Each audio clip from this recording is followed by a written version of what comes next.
Facial recognition scanners are coming to the Philadelphia International Airport, and the Swanepoel Power 200 is out.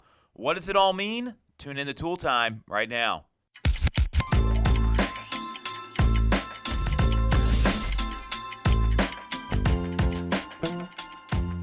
I'm Tom Toole. She's Jess Lion. We are back on Toole Time with some exciting news from the real estate industry across the country, even a little bit of Canada, as well as big news, and this to me is a great story to lead with, of what's going on in the Philadelphia International Airport. So they finally got into 2020 technology because I can do this on my iPhone to unlock it.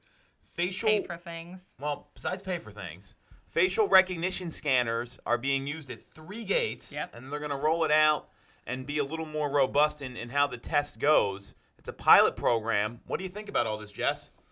When things like this come up, I notice that there is initially a lot of apprehension. But with this, I think it's going to be great. I think it's going to streamline the process because when I'm in the airport, at least, it takes forever to get even board the plane. Do you have pre-check? No. What, pre-check? Okay. We'll get to that. Keep going. So if I can go up and they could just scan my face, they verify it's me, I can hop on the plane, that's so much easier. So I think this is a great thing. And since they rolled it out in 2017, they actually apprehended 7 people who were imposters, impersonating someone who they actually were not. So it's all about your safety. So I really don't see why people would not be down for this. Well, to me, it's almost too late, right? I mean, when the iPhone is beating security measures at the airports, I mean, it doesn't surprise me because Apple's a very innovative company. It also tells me that there's room for improvement with security. There's a lot of stress in flying, so you don't even know what pre-check is, which is a great example. So TSA pre-check is that you get a criminal background check done, and then you can skip the security line. There's a TSA pre-check only line. Literally in the airport within 5 minutes once you get there. And I think that's a Terminal C now. They've moved it around, and I think that they have it a couple other places. So what I find is the biggest issue is uninformed and unprepared travelers, where they're walking in, they're trying to check in. They don't know what their confirmation number is to get their boarding pass. That slows down the line a lot. So if you can take the control out of the traveler's hands, it's always going to make it faster because these people, some of them, they come in, they're unpacking their suitcase so I don't know. when they check in because the bag's too heavy. They don't know the rules and regulations. This to me is, for security measures, no brainer. I mean, you said they caught imposters, right? So think about all those people that have fake documents. They get a counterfeit passport. Right. I mean, these are criminals that do this. So if we can stop those people from flying, knowing why we have to even go through this sort of pre-check and all this stuff in the first place, it makes a lot of sense. I just wish they would roll it out sooner, because it starts the 21st, right? And it's a 45-day pilot program, so I want to know when it's going to get rolled out permanently. I mean, I get the pilot. I don't know that it should even really take that long. I mean, I'd like to see a goal of hey, by July, we're going to have it at all the terminals. Yeah, and the article that I was reading was saying that the amount of travelers is supposed to double by 2036, so putting this into place in the next few years is definitely going to make the process a whole lot easier.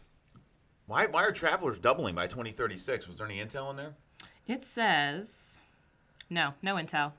It just says Biometrics Network, SITA, similarly says its services will help airports handle the impending travel boom set to double to $7.8 billion by 2036. Well, that's probably a function of how business is done now, where people are traveling a lot more and they're having, 2 days, consultants coming back. We got a Zillow call here. Fantastic. I'm not going to be picking that one up. I will. So, I mean, this to me is just almost too late. I mean, I'm just surprised it didn't happen sooner. Yeah, I'm with it. Seems like we're in agreement here. Yes. No brainer. Makes sense. The next story to me is much more interesting. It talks about the Swanepoel Power 200. So if you don't know what that is, it's an organization run by Stefan Swanepoel.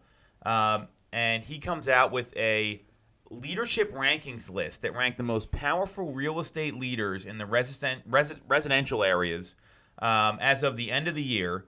And they make adjustments based on major leadership announcements made after the date and before the release of January 14th. So it's like a margin of error, right? You get a 2-week margin of error. And they have a criteria that they use, which I'm going to pull up here. So the process is they look at three things. They look at the organization, and that they rank them as this is how it goes. So the first round is the organization. They look at leaders, CEOs of organizations that meet the following criteria: brokerage companies with more than $3 billion in sales, 10,000 plus transactions or 500 agents, tech companies with at least 100 broker clients, 50,000 licensed agent users and 30 million in revenue, 100 employees, 20 million in funding, or two or more enterprise client relationships like a franchise agreement. And that's the first one. So they just, and they look at state associations as well with more than 100,000 members. Okay. Then they look at the activities of the leadership. So their position, their tenure, the size of the organization, the financial resources. So it's kind of the company and the leader combined. And the third is future impact, where they look at the company's initiatives, planned and announced, that are expected to occur in the foreseeable future, and ascertain the significance of those. So I find this really, really interesting. I went to the T360 Summit last year. I'll be going again this year. And what I find most interesting is the way these people got ranked, what it means for the real estate industry. But what do you think about all this? So this is the first time that I've heard of this, and by my definition, I still think that I am a very new agent. I'm 3 years in the business, learning all the time, and people would say that I'm very new as well. But this is more of a helpful resource to me. I do recognize, obviously, a lot of people in the top 10, Richard Barton, Gary Keller, obviously Tom Ferry, I notice him on there, but it's really cool to look into each person, like even as you get down into like the 100 to 150 and what they're doing differently. So that's just my take on this list. I find it really helpful to just stay in touch with what's going on in the industry. So what can someone who's a newer agent, because I don't new is like 6 months, right? So who maybe is focusing on building their business rather than what's going on in the industry, which is normal for anyone that's in the first 5 or 10 years of their career. Mm-hmm. What observations do you have of what they can learn from this list? I feel like there's a lot of tech companies on here, right? Like there's BombBomb and Zillow is all over the place. Looking into, especially if you're new, you should be really familiar with these things, and just clicking on each person and reading up on what they're doing, how they're innovating, and how you can potentially get on that bandwagon. That's how I would use it. So you want to kind of see who's innovating and what like really just use it as I need to learn more about these people and these companies. Correct. Yeah. Well, how about you? Well, that's a really good takeaway, because I find that enough people don't focus on their education. So I love that that's how you're looking at this, because my view's a little different. I've been selling real estate for a decent amount of time. I mean, I hate when people say that, by the way, because I've been selling real estate for X amount of years. Like you get a gold star. It doesn't really matter unless you do something with it. Yep. The point is, what I see here, I saw a couple trends in the list. So number one is Richard Barton with Zillow. Zillow has 3 executives in the top 23 of the list. No other company does. They're killing it. And then after Richard Barton, what you see all the CEOs, co-founders, chairmen of the major real estate companies, right? So Gary Keller's number 2. He works with Keller Williams. Ron Peltier's number 3. He's the executive chairman of Home Services, which is the parent company for Berkshire Hathaway.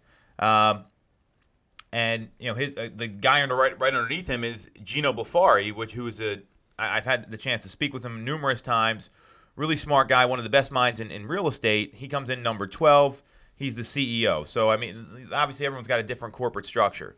Then you have Realogy is number 4 with Ryan Schneider, their president and CEO. Glenn Kelman, president and CEO of Redfin, number 5. Contos with Remax, number 6. Then NAR is number 7, their CEO, which I'll get to in a second here.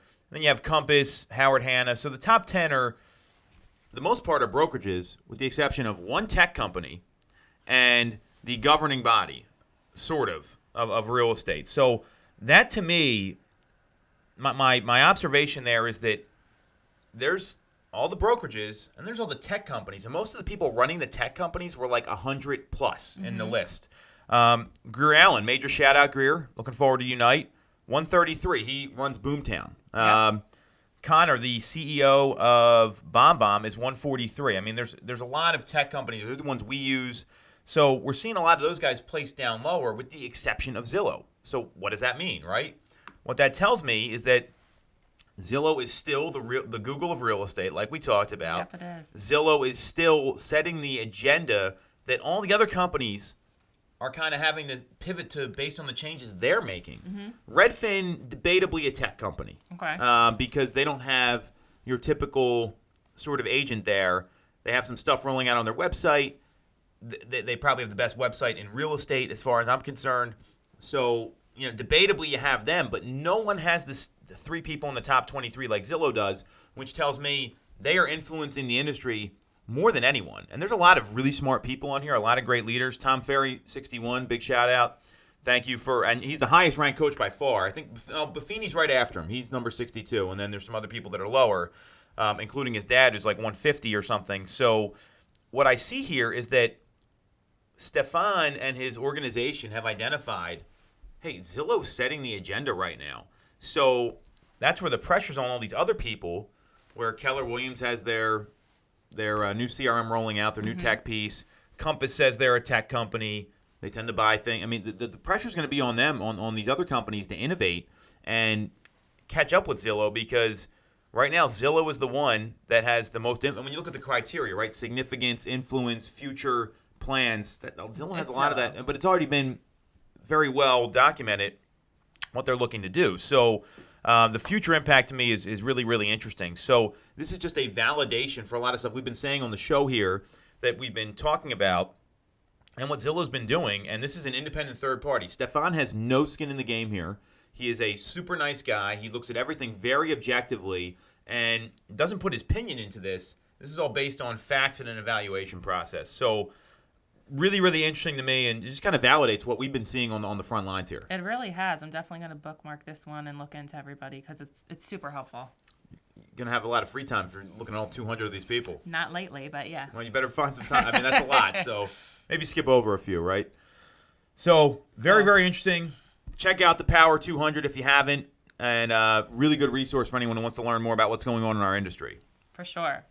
All right, since today we're recording this, it's MLK Jr. Day, I thought a quote would be appropriate, even though this is going to be airing on Thursday. And he says, "Darkness cannot drive out darkness. Hate cannot drive out hate. Only love can do that." So we all know Dr. King's background, right? I mean, he obviously was a huge advocate of the civil rights movement. I mean, the leader, debatably, however you want to look at it. So obviously, all the stuff he's trying to get away from, darkness and hate are 2 words that were associated with everything with that. And when you approach things with a positive mindset, right? Like this applies to a lot of other things. Like you can be down on yourself. Like you could be in a dark place because things aren't going well for you. Mm-hmm. Well, sitting there and making it worse and piling on the same emotions that you already have or the same thought process that got you there is not going to work. Right. So you have to kind of do the complete opposite to get out of that space. He summed it up there a lot more eloquently. Same idea. Yeah, I mean, clearly he was referring to prejudice and racism when he's talking about this, but I'm in the same spot as you. I think it really does apply to anything, really. Even if you're in a business transaction, instead of confronting another agent, for instance, with aggression and just being so forceful, or if you come from a place of, I don't know, just like, we're going to get this done together, or what can I, from a place of happiness and a lot nicer. Place of love. Thank you. You're going to get farther than you would if you were just being a jerk. I mean, kill him with kindness, right, is the is the phrase, or you catch more bees with honey. Mm-hmm. I mean, all that stuff. I mean, it's now his perspective is totally different than anything I've ever dealt with in my entire life. So let's just be super clear about that. At the same time, there are dark places people go through. There's still hatred out there. There's different kinds of hatred, same hatred, new hate. I mean, it's all out there, and the only way to really beat it is look at, hey, maybe how can I help that person get over what they're feeling, and that's a lot of what he did. So, really great quote, very timely, but also helps people on a daily basis too. It doesn't have to be applied just every to how day. When you hear Martin Luther King and what you associate him with, it's not just that particular topic. Absolutely. Catch you guys next week. Thanks for watching.